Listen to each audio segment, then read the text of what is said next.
One of the reasons I wanted to revisit the R7-250 in 2023 is the same with the other cards we revisited this year, to see if its performance was altered in any shape or form by Windows endgame updates. The other reason for the revisit, together with the HD 7770 review, is to get some terms of comparison for a future review of yet another low-power GCN card.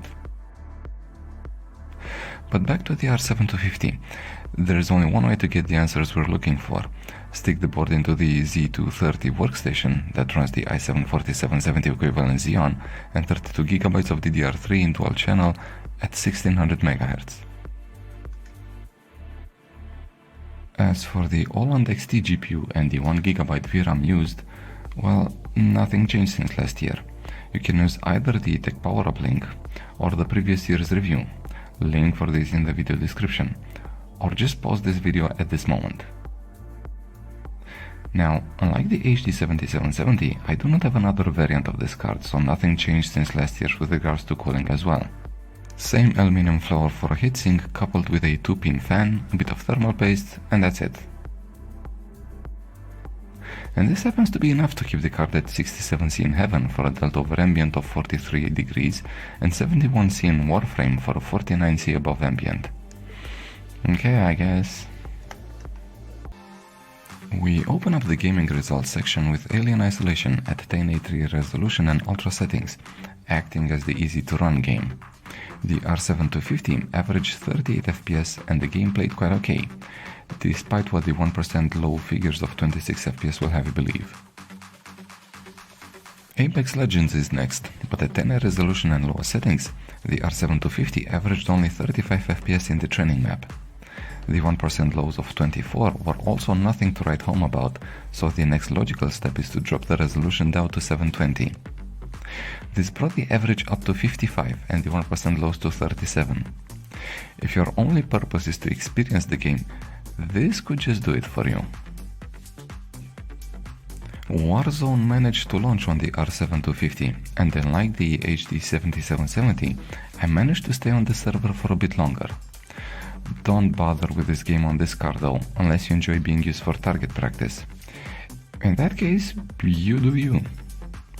I blame my 0 kills 1 death statistics on the average FPS of 19 at 720 resolution and low settings. I guess the only way the 1% loss of 14 can be presented in a positive light is to say that they stayed about at 70% of the average, making for a consistent frame delivery, even though crappy. For Battlefield 5 I opted out of a live match and went for the multiplayer tutorial at 720 resolution and lower settings. The R7-250 averaged 38 FPS and got 1% lows of 20. Significantly better, and it would allow you to experience being used again for target practice but at double the FPS. The single player campaign, however, should be quite accessible at these FPS numbers. I mentioned that I enjoyed Control quite a bit, even though I played with the same settings that I test with, 720 resolution and lower settings. The R7-250 averaged 34 FPS and 1% lows of 18, for basically no change against last year's results. It's this latter number that will make the game feel a bit janky at times, even for a single player game. I am a bit conflicted. With no other card available, I'd play the game with the R7-250, but the HD 7770 aka R7-250X will provide a better experience for little to no extra cost. Rainbow Six Siege did not have any regressions with the HD 7770, so I expected the same for the R7-250. And it turns out that this was also the case, with pretty much the same values as a year ago, plus minus 2 FPS. And just like a year ago, the game is playable by multiplayer standards only at 720 resolution. I'd start with a 100% resolution scale, and if the average of 69 FPS doesn't do it for you, or the 1% lows of 50 are not enough, I drop the rendering scale. At 50%, the average FPS goes up to low 90s and the 1% lows stays above 60. GTA 5 was newly added to the roster of tests. The settings used are 1080 resolution and lower settings. The R7-250 averaged 69 FPS. Oh, shut up. And got a 1% lows value of 47. The game plays just fine and there's really no need to lower the resolution. This, along with the following game, is one situation where the cheap Radeon makes sense. Like I mentioned in my previous videos, I play a bot match in CSGO on the DA Dust map at 1080 resolution lowest settings to test video cards. This adds a bit of variation from test run to test run, so I cannot really compare the values we got this year with the ones we got in 2022. Nevertheless, you will be happy to find out that the R7-250 runs the game just fine at an average of 95 FPS and 1% lows of 45. I cannot play Dota 2 mediocrely to save my life, so in order to get the FPS stats that I needed for reviews, I use a match replay. The settings are 1080 resolution and settings to their lowest, except the rendering resolution. That one stays at 100%. The R7-250 averaged 83 FPS and provided 1% lows of 47 FPS. The game is quite playable despite the values being only 2/3 from the ones we got a year ago. It may be some settings that were different, or it may be that this year we got a more active match replay. At 1080 resolution, performance rendering mode and a far value for the draw distance, Fortnite pulled only 52 FPS on average. This is 20 FPS less than a year ago. However, a lot has happened in 2023 in Fortnite, including a new chapter and, more importantly, a game engine change.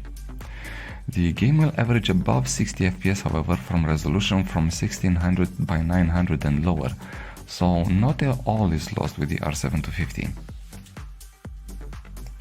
Overwatch 2 provides no surprises in 2023.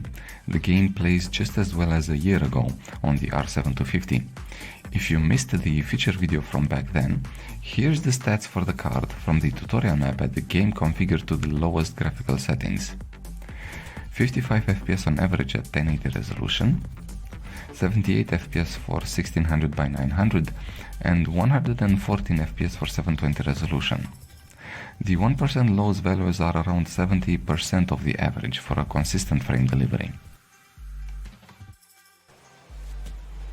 Rocket League ran perfectly fine on the R7-250 a year ago. At the same settings of 1080 resolution and low settings, the card averaged 88 FPS and pulled 35 FPS for the 1% lows, for virtually no difference since 2022. The average of 48 FPS did not help in Splitgate when playing at 1080 resolution and lower settings. The 1% lows were fine at 30 FPS, at least considering the average. Things did improve when lowering the resolution to 720, and the card averaged 91 FPS and pulled the 1% lows values in the high 60s. Unfortunately, it was a little too late to turn the loss into a win. Having Afterburner allowed to run with Valorant made my life easier when it came to benchmark the card in this game. As usual, I went for 1080 resolution, low settings, and the R7-250 averaged 208 FPS in the spike planting training mission. The 1% lows were also fine at 164 FPS. If you lose a match, you cannot blame it on the card. Not on this game at least. Genshin Impact had no major performance regression since 2022. At 1080 resolution, low settings and 1.0 rendering scale, the R7-250 pulled 40 FPS on average and 34 FPS for the 1% lows. You will have no problems when playing this game on this tiny GPU. As for the HiRez Studio trio of games, Paladins, Royale and Rogue Company, all of them ran at 1080 resolution but at different quality settings. Paladins averaged 110 FPS and got 67 for the 1% lows for mostly high settings. Royale averaged 72 FPS and 1% lows in the mid-30s, also at higher settings. And the Rogue Company netted 63 FPS on average and 27 FPS for the 1% lows at low settings. Like mentioned in the review of the HD 7770, none of these point to a regression, and there is enough variance in the level design to justify any difference in FPS since last year. World of Tanks Blitz stayed glued to the 60 FPS cap when playing at 1080 resolution and low settings. Even the 1% lows are at almost 60, so the game experience is very smooth. And you guessed it, no difference in performance since 2022. Warframe ran at 97 FPS on average on the R7-250, and the card provided 48 FPS for the 1% lows. We gathered these numbers while raiding the Grenier base in the Mariana mission, at 1080 resolution dynamics of settings. The gameplay is just fine.